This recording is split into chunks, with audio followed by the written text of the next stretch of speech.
अस्सलाम वालेकुम लिस्टनर्स, कैसे हैं आप सब लोग। तो आज का वाक़या जो मैं आपको सुनाने लगी हूँ वो मेरी अपनी ही बहन के घर का सच्चा वाक़या है। जो उनके घर में जो इंसिडेंट्स पेश आते हैं, जो उनके घर में उनको नज़र आता है, तो उन्होंने मुझे बताया। तो चले मैं आपको उन्हीं की ज़बानी सुनाती हूँ कि उनके घर होता क्या है। लेकिन वाक़या शुरू करने से पहले प्लीज़ आप मेरे चैनल को सब्सक्राइब कर दीजिए ताकि मेरी जितनी भी वीडियोस हैं उसका नोटिफिकेशन आपको पहुंचता रहे। तो चले बढ़ते हैं वाक़ये की तरफ। हेलो, अस्सलाम वालेकुम। तो कैसे हैं आप सब। आज मैं आपको अपने घर के कुछ ऐसे वाक़यात बताऊंगी जो मुझसे मेरे साथ और मेरी फैमिली के साथ पेश आए हैं। असल में हमारे घर में एक स्टोर रूम है, बेडरूम के अंदर एक स्टोर रूम है, जहाँ हमें ऐसा फ़ील होता है कि कोई गैबी मखलूक है जो हमारे साथ रहती है। मुझे अच्छी तरह याद है कि हम छोटे होते थे और अक्सर घर की चीज़ें इधर उधर हो जाती थी। जो स्टोर रूम के सामने सोता था वो रात में डर जाता था और डर के फिर उसको नींद नहीं आती थी। तो जाहिर सी बात है, हम छोटे बच्चे थे तो रो के ही वो रात गुज़रती थी। लेकिन उस टाइम हम जो है इन छोटी मोटी चीज़ों को ज़्यादा नोट नहीं करते थे और मम्मा भी अक्सर इन चीज़ों को इग्नोर कर देती थी। और फिर असल में जो वाक़यात होना शुरू हुए वो मेरी छोटी बहन की डेथ के बाद से स्टार्ट हुए। मम्मा जो है मेरी वो बहुत ज़्यादा डिप्रेस्ड हो गई थी और उन्होंने नमाज़ वगैरह बहुत ज़्यादा पढ़ने लगी थी। अक्सर रातों को जाग कर छोटी बहन के लिए दुआ करना और नमाज़ वगैरह बहुत ज़्यादा उन्होंने स्टार्ट कर दी थी।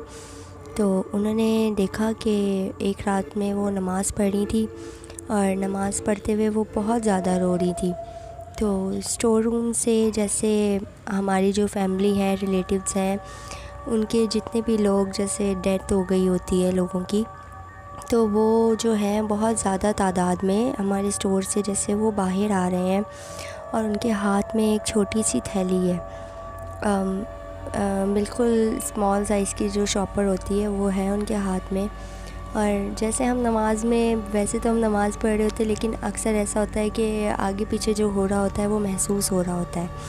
तो इसी तरह उन्हें महसूस हो रहा था कि कोई है आपके उनके सामने खड़ा हुआ है और वो बाकायदा वो चाह रही थी कि वो शॉपर देखें कि उसके अंदर है क्या। तो खैर मम्मा नमाज़ पढ़ रही थी और नमाज़ पढ़ते हुए सोच रही थी कि आखिर शॉपर में क्या हो सकता है और ये इतना छोटा सा शॉपर है। तो उन लोगों ने मम्मा को बताया कि ये जो है शॉपर है ये तुम्हारे लिए है और इसे तुम जितना मर्ज़ी खर्च करो ये कभी ख़त्म नहीं होगा। तुम जितना मर्ज़ी इसे इस्तेमाल करोगी ये कभी भी ख़त्म नहीं होगा। ये अल्लाह की तरफ से तुम्हारे लिए एक तोहफ़ा है। और अल्लाह का शुक्र है उस वक्त के बाद से हमारे रिस्क में, हमारे माल में कभी कमी नहीं हुई। हम जितना ख़र्च करते हैं उससे डबल हमें वापस मिलता है। एक वाक़या तो ये था, लेकिन कुछ वाक़यात ऐसे हैं जो मुझे बहुत ज़्यादा खौफज़दा कर देते हैं।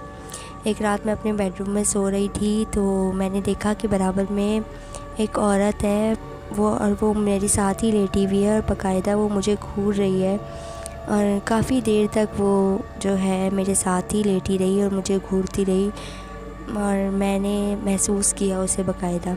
सुबह उठकर जब मैंने अपनी सिस्टर को ये बात बताई तो उसने भी मुझे यही बताया कि 2-4 दिन पहले वो भी इसी जगह पे सो रही थी और उसने अपनी ही हमशक्ल को अपने पैरों के पास बैठे हुए देखा। तो ये सुन के हम दोनों बहुत ज़्यादा खौफज़दा हो गए थे। इसी तरह एक दिन मेरी सिस्टर नीचे पानी चढ़ाने के लिए गई तो उन्होंने देखा कि एक औरत है जो ज़मीन पे खड़ी हुई है और वो इतनी लंबी है कि वो हमारी ऊपर वाली सीढ़ियों तक आ रही है। उसका मुंह ऊपर वाली सीढ़ी पर लग रहा है। जब उसने उसे देखा तो वो उसकी तरफ देख रही थी और वो बिल्कुल काली, उसने की चादर ओढ़ी हुई थी और बाकायदा वो उसे देख रही थी और उसकी आँखें बिल्कुल लाल थीं। जब मेरी सिस्टर ने उसे देखा तो वो भाग के फ़ौरन ऊपर आ गई और उसने जब पापा और मम्मा को बताया तो वो फिर देखने गए नीचे कि आखिर क्या है। तो वहाँ पर फिर कोई नहीं था। हमारे घर अक्सर ऐसे ही एक काला बिल्ला आता है रात में और वो स्टोर रूम के बाहर बैठा हुआ होता है। सर्दियों का टाइम था तो हमने अपने घर के सारे दरवाज़े बंद किए हुए थे, लेकिन फिर भी पता नहीं वो कहाँ से हमारे घर में आ जाता है और वो पूरे घर में घूमता है। कभी एक कमरे में जाता है, कभी भैया के कमरे में जाता है और वो सारी रात हमारे घर में घूमता है और फिर हम सुबह होती है तो वो गायब हो जाता है। मैंने अक्सर रात में उठ के उसे स्टोर रूम के बाहर बैठे हुए देखा है और उसकी आंखें इतनी खौफज़दा करती हैं बंदों को कि देख के आप रात में उसे डर जाओ।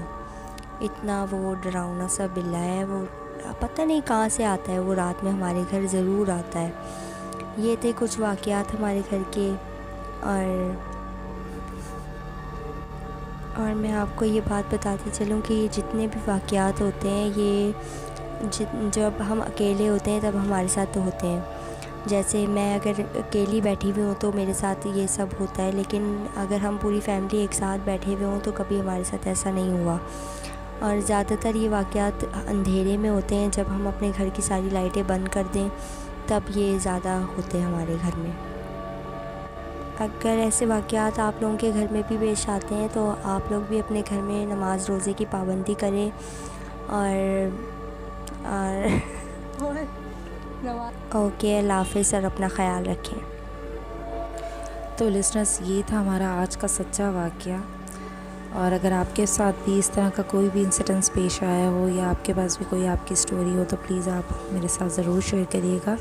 मेरा व्हाट्सएप नंबर और मेरा ईमेल जो है वो डिस्क्रिप्शन में मौजूद है। प्लीज़ आप मुझे ज़रूर सेंड करिएगा। मिलते हैं नेक्स्ट वीडियो में, तब तक के लिए अल्लाह हाफ़िज़।